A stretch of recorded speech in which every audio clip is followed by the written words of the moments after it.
Welcome to The Rebel Rebel. It's a podcast for creative rebels and entrepreneurs. I'm your host, Michael Dargy. In every episode, we look for truly unique and interesting guests who have said, often literally, fuck it to the status quo and have just gone on their own way. One thing's for sure is that it's never easy, it's always challenging, and these rebels wouldn't have it any other way. Look for the links to everything we talk about in the show notes on our website at therebelrebelpodcast.com. Welcome to the show. Well, welcome back to The Rebel Rebel, and I'm sitting here with none other than Jayson Therrien. He's a filmmaker, he's a director, he's an actor, he's an all-around cool dude. How's it going, Jayson? It's going great, man. How are you? Awesome.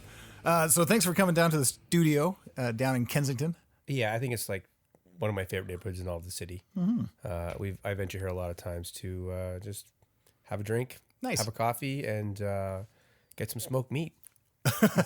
Awesome. So why don't you bring everybody up to speed, a real quick Reader's Digest condensed version of what you're up to. Okay. And, so I know that you're into film. So yeah. What about it? What's going on? Yeah. Whew. Been doing film probably since Matt Damon and Ben Affleck won an Oscar. Wow. Yeah. So I graduated. You don't look that old. Thank you. I appreciate that. I guess I graduated advertising and marketing, got a job media buying, traveled a little bit, and kind of came back, and these guys won an Oscar for Good Will Hunting. Yeah. And I was like, that's what I want to do. Really? Right then? And I was just like, yeah, I'm going to do what they do. Like, I'm going to go and just start, so I signed up for acting classes. I got into college for acting, and then went back to school, and then at like the age of, I would say 29, almost 30, did I seriously like pursue it. Really? Yeah. It is a big beast. Yeah. Like filmmaking it's like creating a small city. Yeah. With all the intricacies of city, mm-hmm. of city life. What do you love most about it? I don't want to get too far ahead of myself here, but you've produced some films that have made it out there in the world, which is huge. Yeah. You just directed one. Yeah. You've been on TV acting and stuff like that. So right. I don't know, sort of rewind me back to, okay. So decided I wanted to be an actor, went back to school for that. And then I started doing a bit of casting for some local filmmakers because I was in class and I was working professionally. I was working independently. I had a pretty good grasp of what Calgary had to offer as far as talent went. Sure. And a lot of people would be like, well, I need this, I need that. Like, well, if you get this person, you do that. And then I started setting up sessions. Okay. For people to come and for producers and directors to see what Calgary had, and maybe some unknowns and didn't have a lot of work, but they had a bit of talent and drive and desire to do this. And so I started casting a little bit, and then it ended up turning into producing, because then it was like, okay, I need a sound guy, I need this guy, I need that guy. I was like, oh well, talk to this guy, I need to shoot here. Okay, well, this is, and I just knew all that from independently acting. Right. And then started to cast, and then I decided I was going to produce a short film for the first time, a script that I read. It was called Parasuicide Pact. It was about this suicide death cult that wasn't very good at committing suicide, so they just kept hurting themselves. Okay. It was really quirky and fun. And I was going to say, is it comedy? Yeah, it's definitely comedy. So did that. It was really like low budget, cast a bunch of my friends, hired a director from town. Yeah.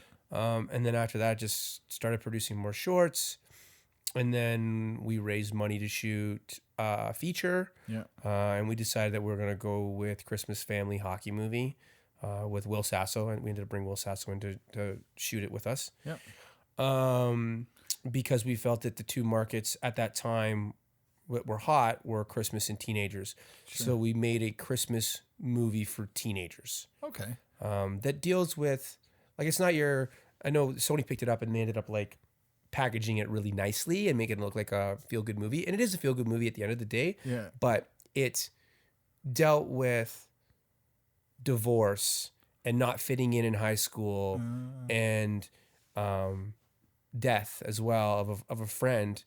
And at the end of the day, the message is basically, don't dwell on the past, love what you have, because he had a lot of our lead character had a lot of love in his life and a lot of things to be happy for, but he was so fixated on all the bad things that happened that he was becoming more miserable, and people were really not liking how he was. And there's a magical hockey rink in it, and there are Christmas like every elements. good Canadian Christmas story. Yeah, right. And so I produced that, and then I produced a teenage horror after that as well. Showtime picked it up. The Christmas movie did really well, and this was before Hallmark decided to do 50 Christmas movies a year. Right. We were actually a little bit of ahead of that trend, which is nice. Worked out for us. So tell me about the production side of it, because it's you're local, you're Calgarian based. Yeah. You did get picked up by a huge distributor. Mm-hmm. How do you can you walk me through how that happened? Yeah, because that's a big scary monster. Yeah, distribution is it's probably where I have the least experience. To be honest with you, I find that there's so many moving parts, and different people that do things that you. It's hard. It's hard to get your movie out there. Once you get it, you can make a really good movie, but getting out there is really hard. Yeah, that I've learned for sure.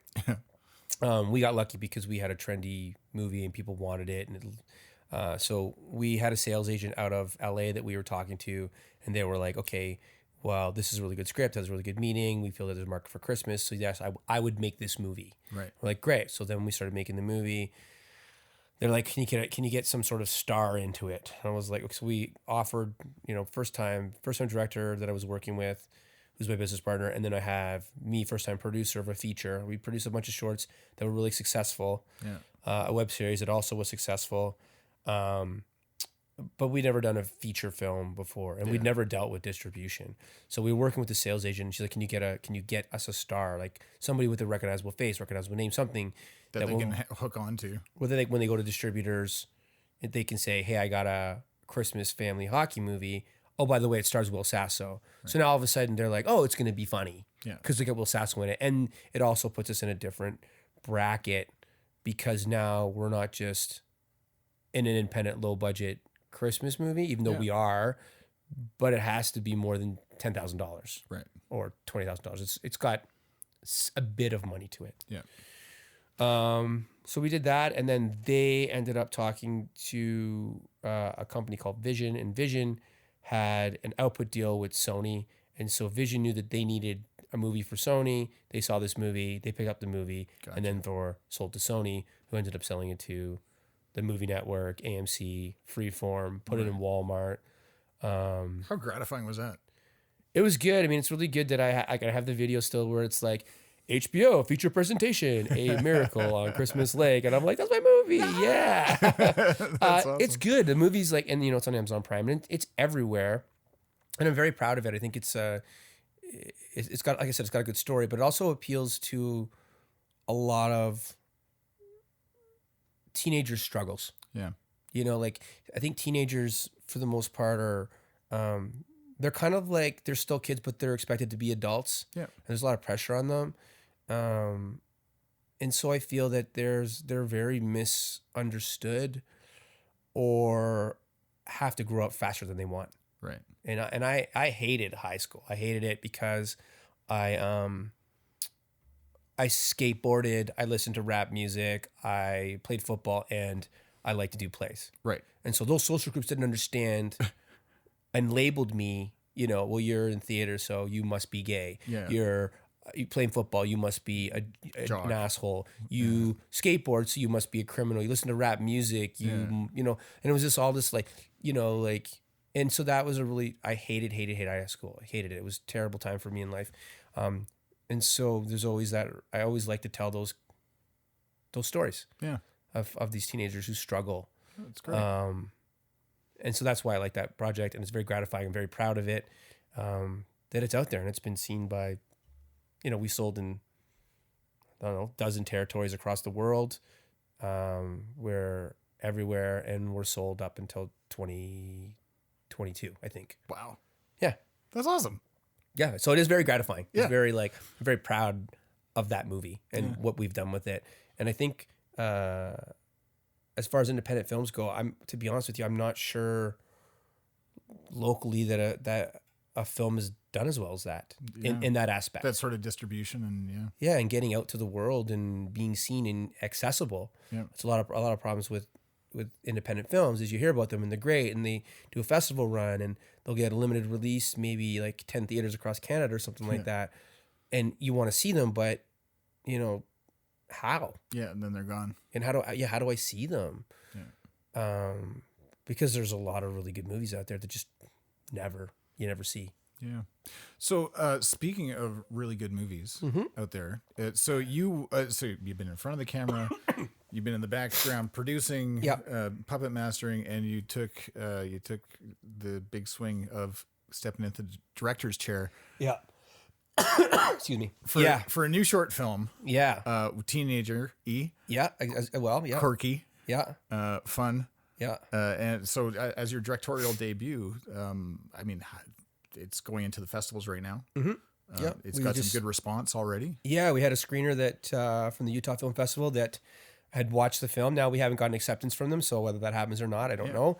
But somebody that's unaffiliated with any of the film people that made the film came out and said some really nice things about like the story and it being interesting and it being funny and him laughing to the floor. I think he said, I found myself on the floor laughing, he said. Oh, that's great. And was, hey, I'm excited to see what, Jayson Therrien as a director does in the future. Awesome. Yeah, it was really nice. I mean, I know, all my family and friends think the film is good and the people who worked on the film thinks it's good, but it's nice to see someone who knows nothing, nobody that's involved with the film, to say that. Yeah. How did you find life as a director? Oh, I loved it, to be honest with you. So going back to the teenager thing, in this particular film, Operation Clean Slate, it's about 4 teenagers from 4 different social groups that team up, break into City Hall to wipe their parking tickets clean to save their summers. I hate parking tickets. Parking, speeding. Bane of my existence. Of everybody's. Like, it's the worst. I feel the pain. Yeah. And a lot of people are resonating with that. So it's like these kids are breaking the law, but are they breaking the law? Yeah. Are they? In the most adorable way possible. Yeah, right. Like, so it was a story that I wanted to tell. Again, back to the teenagers and the struggle and not understanding. And then you get deeper into these 4 characters, and it's you start realizing that they're not what the other kids thought they were. Oh. And so they realize that they're friends and that they have more in common than you would think. And that, one of the guys he's a jock and it's like, I'm supposed to play basketball and I'm supposed to shove you in lockers and geeks in lockers. And that's what I'm supposed to do. But I don't like doing that. And I did it because I wanted to fit in. And now I feel bad about it. And, stuff like that. And so it's very, I call it Breakfast Club meets Snatch. With a little bit of like Booksmart or American Pie. Okay, well, it's kind of how I pitched it. Yeah, a little bit. Who wrote it? Charles Elliott Neto, great local writer. He also wrote another short that probably my most successful short that I've ever produced called One Night in Aberdeen. Yeah, it won a bunch of festivals. It was on Short of the Week. It's good. It's fantastic. It's a fantastic little short film. He wrote that, and so I was sitting down with him and said, I kind of want to try directing, and he's like, well, what do you want to direct? And I was like, well, I don't know. I just want to, that's something I'm going to spend a year of my life on. I want to feel passionate about it. And I pitched this 4 teenagers breaking into City Hall, parking ticket thing down. But not like in a very formal way, just kind of like we're having dinner, and a beer and blah, blah, blah. 2 weeks later, he comes back and he's like, I wrote that script. I was like, what? He's like, I wrote it. He goes, give it a read, see what you think. And you like it, great. If you don't, no big deal. Yeah. He goes, it was fun writing it. So let me see. So I read it. And it needed work, but he had a lot of really interesting characters. Nice. Female lead, theater geeky kind of girl that I really liked. And I said, there's a lot here. So let's do a couple more drafts of it and let's have conversations about where we want to take the story and and keeping in mind that we need, we had a budget and we can't blow stuff up. Like Dad, So let's talk about budget for a second. How do you find funding? I know you got some Calgary Arts Development. Yeah, so it depends on projects. The funding comes from all kinds of different sources. Yeah. Miracle on Christmas Lake was a private funder. She wanted to get into film, and she liked what we were doing, and she liked that we had a sales agent, and she liked the story, and that's great. And so she invested in our project. And then for Operation Clean Slate, the Calgary Arts Development kicked in $20K, which was nice, which is a big chunk of the budget. Yeah. And then we crowdsourced another 12. Nice. And then Actra Alberta came in for a couple thousand as well. On there, they have a program, a MIP program, Members Initiative Program. Yeah. So they're trying to encourage their members to go out and create their own work. Yeah. Oh, wow. Yeah. Go Actra. Yeah. No, they're very supportive and very great about it. And so they threw in some money, and then we ended up like raising a few $100 at the premiere. Yeah. Well, we had a private cast and crew screening, and then a local brewery, the Martelou Brewing Company, who I absolutely love. If you're in Calgary and you want to try some great beer, go to Martelou Brewing Company. They're great. People that own it are great. They're very community. I love them. Yeah, wicked. They kind of said, hey, we like what you're doing, and we want to be a part of it. And so they donated a whole bunch of beer, and then said, just keep whatever we make. And the owner, brewmaster, came to the premiere, and he talked to everybody there and sold beer, and just handed me a bunch of cash afterwards. Said, here you go. Put that towards the movie. That's great. I love that about, honestly, the Calgary community is so freaking supportive, and not just film, but like arts, and to be able to to create that community is really cool. Yeah, there's a lot of community here, and I like that about it, and that's one of the reasons why I haven't moved to Vancouver, or haven't moved to Toronto, because I don't think you're going to get that vibe there, and I've since I've been here, I've been in Calgary since 2004. Okay. So made a lot of friends. Yep. A lot of people I like making movies with. Yep. I don't want to go to a new market, to be honest with you, but I think we're on. It's a consideration at this point right now. Well, it's getting tough, right, with the latest government shift in funding and stuff like that. There's still some grants out there, but man, it's tough. It is tough, and I think the city's taken just a big hit too, because oil and gas is down, and there's a lot of money that was kind of flying around, but it's not flying around anymore because the whole city, I think, is in a bit of a struggle right now. For sure. So, well, I hope you stick around. Well, thanks. The plan is to stick around. That's awesome. So, what's next for you? I mean, you do stage stuff as well. I don't really do a lot of stage. I'll do a play like once every 4 years. Yeah, 3 years, 2 years. I think I've done 3 plays in 5 years. Okay. I mean that takes a lot of time. It's very time consuming. Yeah. But it makes me a better actor. Yeah. For sure, without question. So sometimes when I think I'm getting a little stale, or I think there's going to be a little bit of a dead period, and I like the script, I like the play, I'll do it. Yeah. I've produced the play once before. There's a play I really wanted to do, and I auditioned twice for it and didn't get cast in. I was like, fuck it, I'm just gonna produce this play, and I'm gonna act in it, and I'm gonna hire a director that's gonna cast me. Like that's wicked. That is like the quintessential Calgary hustle. Yeah, yeah. If you're not getting cast in something, just go fucking make it yourself. Yeah. And I really wanted to do this play, so I was just like, I'm doing it. Awesome. So I produced it, and I cast a bunch of my friends, hired a director, and it went really, really well. Which play? Melville Boys by Norm Foster. Awesome. Love Norm Foster. He's great. His stuff's really good. Canadian guy. Yeah. East Coaster. I think he lives in Nova Scotia. Anyways, so I don't do a lot of plays, but I do them when I feel that I have the time, I feel the passion to do it, and when I think that maybe I just could use a workout, right, acting wise. Yeah. Keep the chops up. Yeah. You're involved with Ampia still? Involved in what aspect? Well, I mean, you do the oh my God, you're a member of Ampia, I'm guessing. Yeah. And my brain just went, poof. Okay. What is it that we do twice a year? Upstart. Yes. Are you still doing that? Yeah. So I am doing Upstart. I think it's a great program. I think it's a program that is underutilized. I don't know if it's just because it's not recognized. Yeah. I loved it. Every one that I did, I loved. They're great. It's got, so I did one last night. Oh shit. Yeah, literally last night I directed. I'm taking directing. I've done it a dozen times as an actor, I think. Yeah. But last year when I knew I was going to direct this fall, I took it as a director just to like. It's a different thing. Totally different thing. And I learned a lot. Taught me a lot about like, you know, making a shot list, organizing my shots, managing time. Yeah. Stuff like that the director needs to do.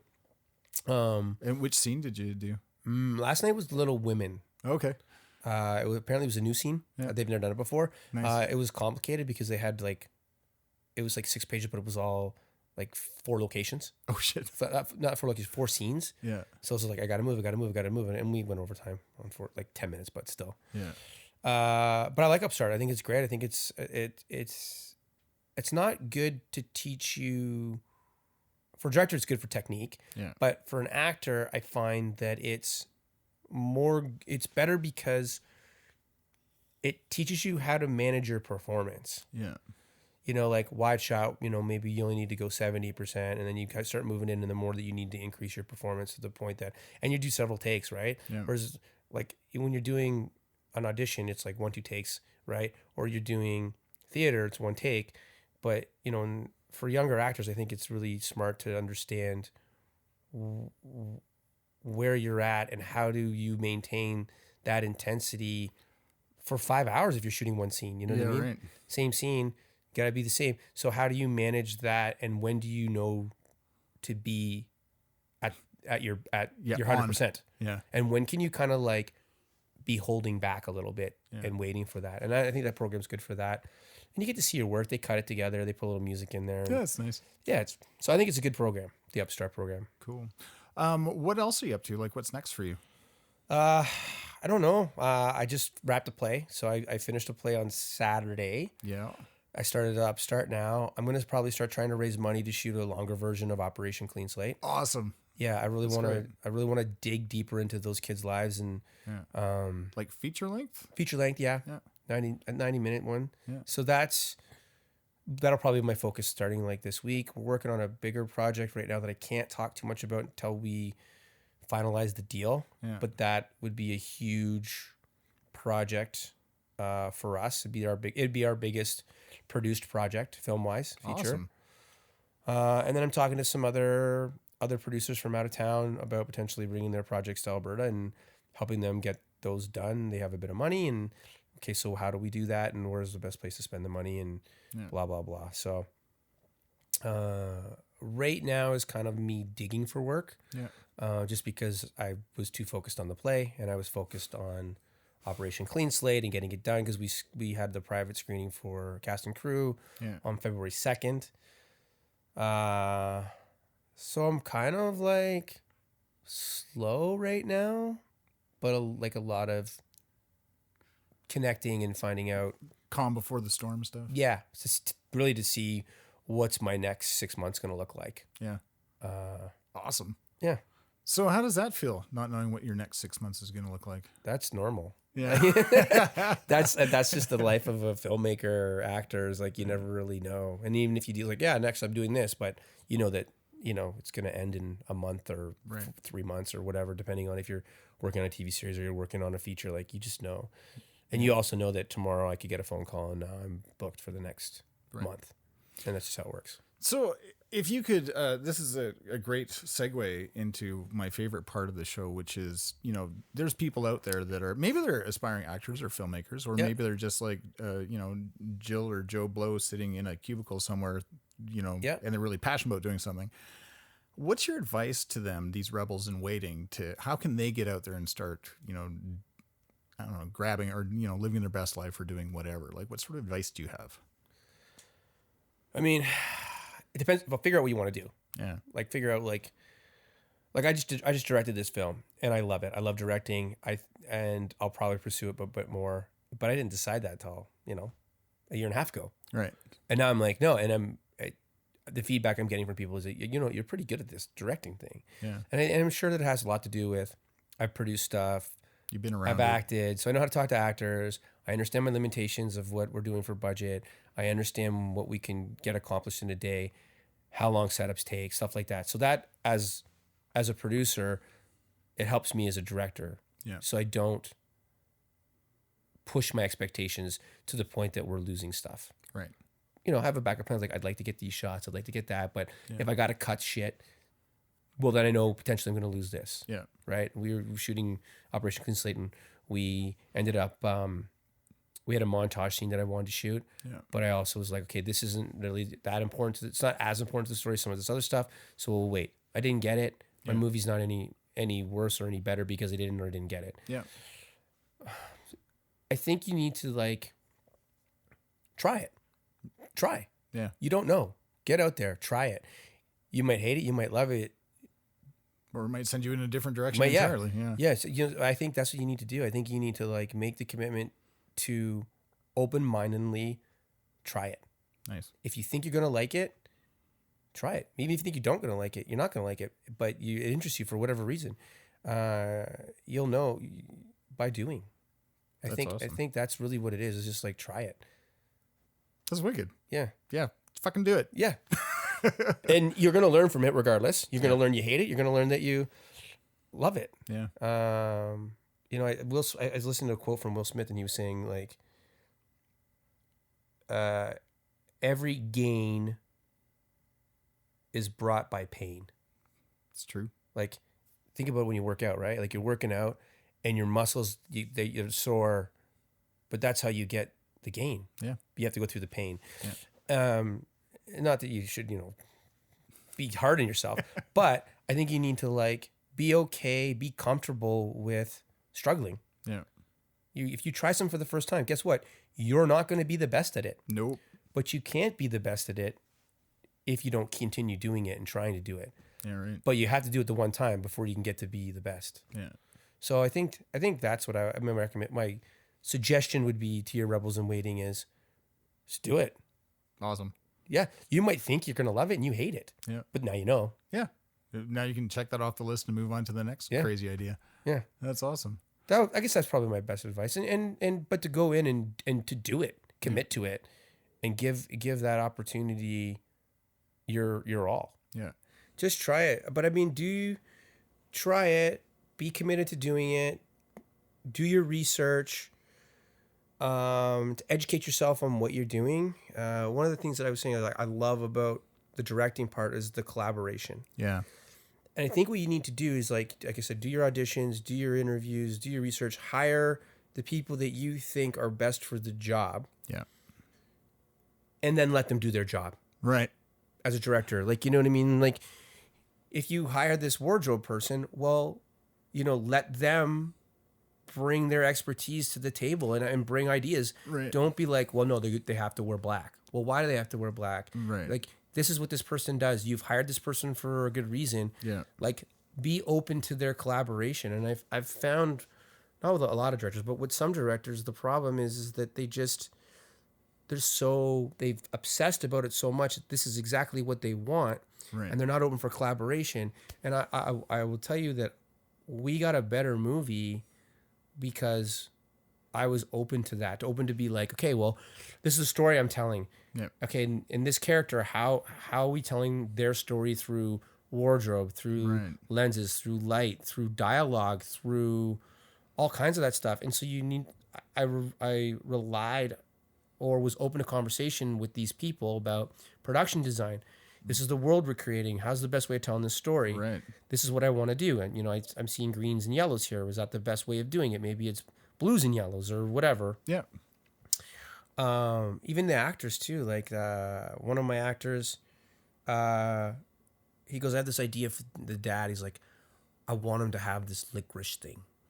And I was like, what? He's like, yeah, I want him to be leaving. I want him to reach down and grab a licorice off the table because his kids have a bunch of candy on the table. And I want to get the licorice thing, and I'm gonna leave with the licorice. Can I have one shot with me and the licorice? And I was like, sure, I'll give you this licorice shot. Like, I don't understand, but let's try it. Yeah. And it worked. And he's like, okay, so do you want to shoot that without licorice? I'm like, no, we're keeping the licorice. Love it. And then we ended up using the licorice later on in another scene with one of the characters, and he's explaining the heist, and he's using the licorice as a pointer. Yeah. And it gave it color, and it gave it. But it's the little things like that. It's just like you got to be okay with. It's like, nope, no licorice. Why licorice? Like, I was like, let's try it. Yeah, you know, because he's going to do more work probably on his character than I'm going to do as a director. Yeah. So he's probably going to take it just a little, because all he really cares about, but the only thing that he's focused on is telling the best story of the dad. Sure. For 2 pages. That's all I think I'll get 2 pages. Yeah. I'm not going to dig as deep into that as he is. Sure. Nor am I going to probably dig deep into that as wardrobe or, camera angles. So I think you just need to collaborate. Awesome. Trust. Yeah. And be okay that you're going to struggle. Yeah. And maybe find the people that can help you limit that struggle. That's awesome. So anyways. That's great. That's my, I guess, from my experience, my advice. Don't have to take it. But that's what I've learned, and that's what I'll probably, I'll use that kind of theory moving forward on anything. That's awesome. Yeah, I love it. Perfect. I have a gift for you. Ooh, because I think these are like totally your speed. I do like socks. So. Those are mismatched socks. So they're purposefully mismatched socks from the Friday Sock Company. They're our show sponsor. Oh, nice. And they're made in Calgary. They're a Calgary company. Really? Yeah. Designed here, made in Italy. Ethically made, purposely mismatched socks. They don't look mismatched, though. Well, look at the fingers. Look at the other socks. So you got the rock and roll fingers, and then what's the other one? Oh, I see what's going on. Yep. Huh? Yes. Yeah. So they're subtly mismatched. They're matched, but mismatched. Yeah. Yeah. They're gorgeous. Yeah. Anyway, so thanks so much for coming on the show. I hope you wear them in good health. I hope to wear them in good health, too. And I can't wait to see your next stuff, Jayson. It's just a pleasure watching your work. Well, thank you. And thanks for having me on the show. And thank you, Friday Sock Company. Awesome. Have a good one. You can find out more about every one of our guests in the show notes at therebelrebelpodcast.com. And don't forget to subscribe to The Rebel Rebel wherever you get your favorite podcasts. I'm your host, Michael Dargy. Thank you so much for listening.